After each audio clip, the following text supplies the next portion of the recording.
အားလုံးပဲမင်္ဂလာပါဒီနေ့ကတော့ကြောက်ကြုံမို့လေးကြိုးစားမှာဖြစ်ပါတယ်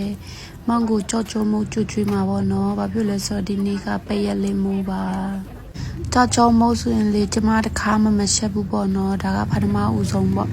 ဆိုင်ကအတော်တွေကိုနီးနေမေးပြီးတော့ရှက်တာပေါ့နော်ရှက်တာမရှက်တတ်တာကျမကလေကြောက်ကြုံမို့ကိုနှစ်ထပ်လိုချင်တာပထမတစ်ထပ်ကတော့ပေါင်မုံနဲ့လိုချင်တာပေါ့နော်ဒုတိယတစ်ထပ်ကျတော့အနီရောင်စူးစီးထည့်ပြီးတော့လိုချင်တာပေါ့နော်အဲကြောင့်မို့ဒီနေ့အရောင်နဲ့ထပ်ပါတဲ့ကြောက်ကြုံမို့လေးကိုရှက်မှာဖြစ်ပါတယ်ဖြစ်လာမဖြစ်လာတော့မသိဘူးပေါ့နော်ရှက်ဖူးတဲ့သူတွေကလွယ်တယ်လို့ပြောကြပြီမဲ့ဒီမှာကမရှက်ဖူးတဲ့ခါကျတော့နည်းနည်းခက်တယ်လို့ခံစားရတယ်ရှင်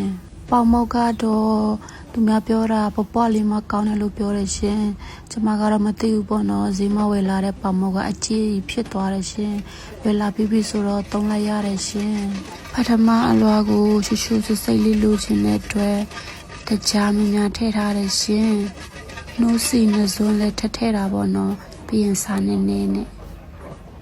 ဒီချာလေးဆက်ကြည့်တဲ့ခါကျတော့မခက်ဘူးပေါ့နော်လွယ်လေးပဲမရှက်ဘူးတဲ့ခါကျတော့စိတ်ထဲမှာခက်တယ်လို့ခံစားရတာပါတကယ်တော့မခက်ပါဘူးရှင်ပထမတလွားအတွက်ကတော့ရှက်ပြီးပြီပေါ့နော်အဲကြောင့်ခွက်ထဲမှာပဲလောင်ထဲလိုက်တယ်ဒုတိယလွားအတွက်ကတော့အရှူနည်းနည်းပေါ့ပေးထားတာပေါ့နော်ဘာဖြစ်လို့ဆိုပထမတလွားကအရှူစိတ်ဖြစ်ပြီးမှုပေါ့နော်ကြောက်ကြုံမို့ကလက်ဆောင်ပေးလိုက်တဲ့ရှူစင်းအနေနဲ့ရောပြီးတော့ဒုတိယတလွားလေးကျူမှာပေါ့နော်ပြောရှင်းတာကလေပထမတလွားကိုအေးသွားအောင်အရင်မထားပဲနဲ့ဒုတိယတလွားကိုလောင်းထည့်မိတာပေါ့နော်စိတ်မရှိတဲ့အတွက်ကြောင့်လည်းပါတယ်ရှင်အဲဒါကြောင့်မလို့ကြောက်ကြောကနဲ့ထပ်မဖြစ်ပဲနဲ့ရိုးသွားတာပေါ့နော်ညတော့ကစိတ်ဓာတ်တွေကြာပြီးတော့ပထမဦးဆုံးဆဲတဲ့ကြောက်ကြောကလို့မလာတော့ဘူးလို့ပေါ့နော်မွန်ကိုမလာတဲ့ကြောက်ကြောကြီးကျွေးရတော့မယ်လို့စိတ်ထဲမှာတင်ထားတာပေါ့နော်မနေ့ကျတော့မောက်စီကိုတွားဖို့ပေါ့နော်ကြောက်ကြောကိုတွားလီးတာရမ်းလာတဲ့ရှေ့မတင်ထားတဲ့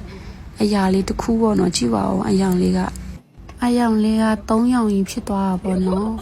အဲ့ဒါရောက်ချင်းမောင်ကိုမီးခိုင်းတာပေါ့နော်သူကအလုတ်သွားရတော့မှမို့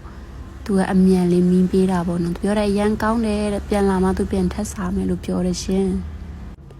မောင်ကကောင်းလို့ဆိုပြီးကျမကိုလက်ဆောင်ဖြစ်နေအဝါပေးလိုက်တယ်ရှင်ဒီနေ့ကတော့ဒီလောက်ပါပဲရှင်ဘိုင်ဘိုင်